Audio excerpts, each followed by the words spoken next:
Հարգելի ներկաներ, հարգելի գործընկերներ, քննարկման համար եւ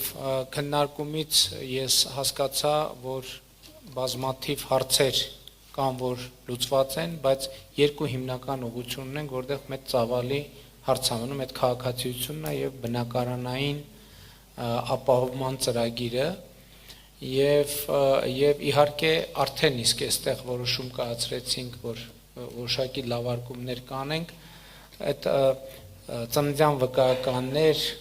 այլ փաստաթղթեր եւ այլն, այստեղ մենք պետք է մի բան հաշվի առնենք, որ այնուամենայնիվ շատ կարեւոր է, որ որոշումները պատշաճ իրավական հիմք ունենան, որովհետեւ կարեւոր է նաեւ այն պաշտոնյաները, ովքեր ինչ որ մի հատ թուղթ են ստորագրում, որի արդյունքում պետական միջոցներ են ծախսվելու։ Իրանք էլ են մարդիկ, իրանք մտածում են նաեւ, որ այդ թուղթը որ ստորագրում են, իրանք ուզում են նենց թուղթ ստորագրեն, որ վաղը մյուս օրը իրանք հարց չառաջանա, թե այս թուղթը ինչ եք ստորագրել, եթե թղթի համար անհրաժեշտ իրավական հիմքեր չի եղել։ Դրա համար ընդհանուր առմամբ թեման կամ վերնագիրը, որի ներքո մենք աշխատում ենք կամ փորձում ենք աշխատել, այդ հոգատարությունն է։ Հոգատարությունը, այո, Ղարաբաղից տեղահանված մեր քույրերի եւ եղբայրների նկատմամբ, բայց նաև այդ հոգատարությունը ունի կոմպոնենտներ։ Մենք մյուս պաշտոնյաների նկատմամբ էլ, ովքեր այդ որոշումները կայացնում են, պետք է հոգատարություն ցուցաբերենք։ Եվ այս հոգատարության կարևոր կոմպոնենտը որոշումների հավասարակշռվածությունը։ Այս նյուանսն էլ պետք է հասկանանք, քանի որ բաց խոսում ենք, մենք նաև ուզում ենք այնպիսի որոշումները հավասարակշռված կայացնենք, որպեսզի այդ որոշումների շուրջ նեգատիվ չձևավորվի ոչ Ղարաբաղի մեր հայրենակիցների, ոչ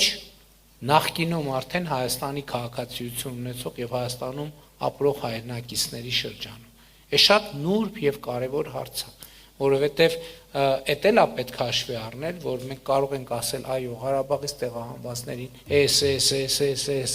էս ամեն ինչ, բայց նաեւ պետք է այդ սահմանը շատ նուրբ է, որպեսզի հանկարծ, որովհետև եկեք արձանագրենք Հայաստանում հազարավոր, տասնյակ հազարավոր մարդիկ կան, ովքեր բնակարանի խնդիր ունեն եւ մեզնից էլի նույն ձևով ակնկալում են, որ մենք իրանց համար էլ ծրագիր անենք։ Հայաստանում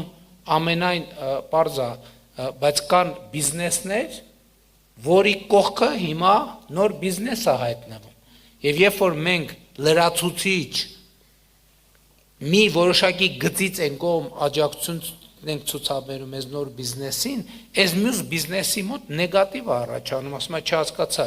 այս իմ դեմ եք աշխատում։ Այսինքն այս նրբությունները շատ կարևոր են, ընդհանրապես բոլոր որոշումների մեջ հավասարակշռությունը պահելը շատ կարևոր է։ Եվ նաև կարևոր է նաև, որ մեր որոշումները, մեր խոսույթները, մեր կողմից իրականացվող արտաքին եւ տարածաշրջանային քաղաքականություններին չհակասեն։ Տեսեք, մենք այսօր Ադրբեջանի հետ հաստատել ենք խաղաղություն եւ մենք չենք կարող կայացնել որոշումներ, որոնք այդ հաստատված խաղաղությունը կխարխլեն, կփլուզեն, մեզ կվերադարձնեն կոնֆլիկտի տրամաբանության մեջ։ Եվ մենք կներեք էլի ձեր նկատմամբ ունեցած հոգատարությունն է, ես պատասխանում եմ պարոն Բեգլարյան ձեր հարցին։ Մենք մեզ թույլ չենք տա ձեզ Հայաստանի Հանրապետությունում պահել հազար ներողություն այդ բառի համար պատանդի կարգավիճակում։ Գիտեք, ես ծնունդով Իջևանից եմ։ Իջևանի շրջանի բնակչության մի շատ զգալի տոկոսը 200 տարի առաջ Ղարաբաղից եկած մարդիկ են։ Իրանք չունեն երկքաղաքացիություն, իրանք ունեն Հայաստանի Հանրապետության քաղաքացիություն։ Իրանք ապրում են, իրանք իրանց հիշողությունը ունեն, բայց իրանք ապրում են, տնավորվել են, այսօր սահմանամերձ շատ գյուղերում 16 միլիոնի ծրագրից են օգտվում եւ այլն եւ այդպես շարունակ։ Ես մի նախադասություն կա, ես անկեղծ ասած ես կարծում եմ ամենակարևոր բանը, որ Հայաստանի Հանրապետությունը պետք է անի ձեր նկատմամբ, այդ ազնիվ ուղիղ շիտակ մոտեցումն է եւ շիտակ մոտեցումը։ Եվ ես նաև ուզում եմ ասել, որ հետահայաց ես հիմա հասկանալիորեն մեր անցած պատմության մասին շատ եմ մտածում հետահայաց մտածում եմ, որ ձեր նկատմամբ միշտ մենք ունեցել ենք անկեղծության եւ ազնվության պակաս Հայաստանի Հանրապետությունը, որովհետեւ ես նոր ասում եմ, որ մենք չենք ուզում ձեզ Հայաստանի Հանրապետությունում պահենք պատանդի կարգավիճակում, մենք պետք է խոստովանենք, որ ինչ որ իմաստով եւ ինչ որ մի տրամաբանությամբ եւ ինչ որ դիտանկյունից երկար ժամանակ մենք ձեզ Ղարաբաղում ենք պատանդի կարգավիճակում պահել։ Այսինքն այն ամենաբարդ բանը մարդու համար անորոշությունն է, ամենաբարդ բանը անորոշությունն է, թե ինչա լինելու վաղը, այն մարդը, որը չգիտի, լավ չի պատկերացնում, թե ինչա լինելու վաղը, այդ ամենածանր բանն է, եւ դուք, ես կարծում եմ, ամենալավը գիտեք, թե դա ինչ է նշանակում։ Մենք դեգերումներին պետքա վերջ տանք, մենք պանդխտությանը պետքա վերջ տանք, մենք ունենք դուք ունեք պետություն, դուք ունեք պետություն եւ այդ պետությունը Հայաստանի Հանրապետությունն է։ Եվ մենք այսօր ուզում ենք մեր ամբողջ ռազմավարությունը հիմնվում է դրա վրա, որ դուք տնավորվեք բառից եւ ֆիզիկական եւ հոգեբանական իմաստով Հայաստանի Հանրապետությունը։ Եվ մենք իրար հետ մեր այս պետությունը, որը մեծ բարեբախտություն է մեզ համար, հայ ժողովրդի համար, այս պետությունը իրար հետ դարձնենք ավելի բարեկեցիկ, ավելի ապահով, ավելի անվտանգ եւ ի վերջո մենք կարողանանք եւ մենք այսօր իմ գնահատմամբ կարողացել ենք գոյատևման տրամաբանությունից դուրս գալ զարգացման եւ բարեկեցության տրամաբանություն, խաղաղության տրամաբանություն։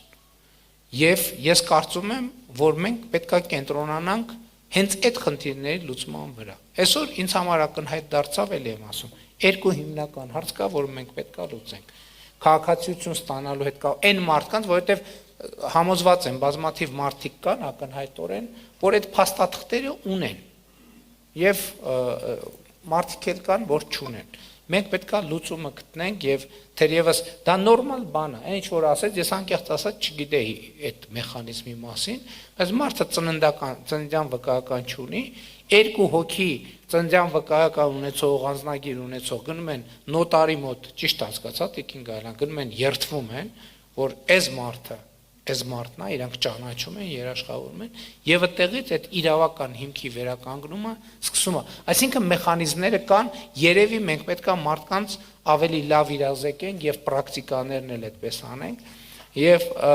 մենք փաստաթղթերի հետ կապված խնդիրներ բոլոր նախարարություններում ունենք, եւ մենք դրա համար գնում ենք թվայնացման ճանապարհով, եւ այո, այն ինչ որ դուք նշում եք, դա խնդրեմ է, դա ձեր խնդիրն է, բայց դա նաև մեր խնդիրն է, բոլորիս խնդիրն է եւ քայլ-քայլ մենք պետք է այդ խնդիրները լուծենք։ Ես ուզում եմ ձեզ շնորհակալություն հայտնեմ այսօրվա քննարկման համար։ Ես համոզված եմ, որ ելի հարցեր կան, որոնք չհնչեցին, բայց իմ տպավորությամբ հարցերի հիմնական ուղղությունը այս երկուսն են, մնացածը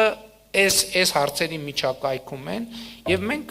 եկեք պայմանավորվենք, որ առաջիկայում կկենտրոնանանք այս խնդիրները լուծելու համար։ Եվ փոխվարչապետին ես հարցրի, ինքը հուշեց, որ բացի ընդհանրական խնդիրներից մենք ձևաչափ ունենք, որտեղ անհատական հարցերն էլ լուծվում եւ եկեք այն հարցերը, որոնք անհատական են, պարոն Թորոսյան, փորձենք ավելի ակտիվ հանձնաժողովի աշխատանքը իրականացնենք, խնդրենք թող ավելի շատ ջանք գործադրեն, հերթագրեն մարդկանց կանխատեսելի օր ընդունելություն նշանակեն, եթե հնարավոր է նախապես ինֆորմացիա ստանան, որովհետև էդ էլ է աշխատանքի կարևոր ձև, որովհետև մարդը մի անգամ եկավ, հարցը ներկայացրած, պաշտոնյան պետք է գնա մտածի, լուծում գտնի, երկրորդ անգամ գա, երրորդ անգամ, այդ մեխանիզմներն էլ պետք է, քաղաքացին, որ ընդունելություն է ուզում, մոտավորապես նախապես ինքը ուղարկի, թե ինչ հարցով է դիմելու, որն է իր կոնկրետ խնդրեմը եւ կոնկրետ ակնկալիքը, որպեսզի արդեն հենց առաջին հանդիպման ժամանակ հնարավոր լինի առնվազն ուղենշային մակարդակում որոշակի լուծումներ նախանշել եւ այդպիսով գնալ առաջ։ Ես ուզում եմ մեր գործընկերներին շնորհակալություն հայտնել կատարված աշխատանքի համար, որովհետև նախորդող շրջանի հարցերը փաստորեն լուծված են։ Մենք, այսինքն առանց այստեղ գալու մենք գիտեինք, որ այսօր, այսինքն մեր թվերը դա ցույց են տալիս, որ մեր խնդիրը քաղաքացիություն ստանալու process-ի մեջ է եւ բնակապահովման process-ի մեջ է, բայց ես վերցրել էի թվերը 2025 թվականի տարեկան զեկույցից, բայց ես հիմա ձեր ասած թվերից հասկացա, որ դինամիկա, մենք արագացում ունենք դինամիկայի, որովհետեւ հաստատված իրացված ծրագրերը ինչքան է 2200 արդեն տուն կամ բնակարան ձեռք բերած կամ շինարարության արդեն ունենք, որը իմ ասած թվից արդեն 500 մոտավորապես 500-ով արդեն ավել է, քաղաքացիության հետ կապված էլ արդեն շատ ավելի մեծ է։ 5 չէ, ստացած արդեն ստացած 34000 մարդ արդեն քաղաքացիություն է ստացել, այդ թվում անչափահասներ, հենց որ ոնց որ թե process-ը գնացել է եւ համոզված եղեք, որ մենք անընդհատ այս ուղղությամբ աշխատում ենք եւ մենք կփորձենք մաքսիմալ անել, որ մաքսիմալ հավասարակշռված եւ մաքսիմալ հարմարավետ լուծումներով այս բոլոր հարցերը հասցնենք մի հանգրվանի, որ երբ որ հավաքվենք, արդեն ըստ էության անցյալ ընթացիկ հարցերի հետ կապված հարց չմնա եւ մենք արդեն այլ տրամաբանությամբ քննարկենք հարցերը, զարգացման տրամաբանության մեջ քննարկենք հարցերը, շնորհակալ եմ բոլորիդ։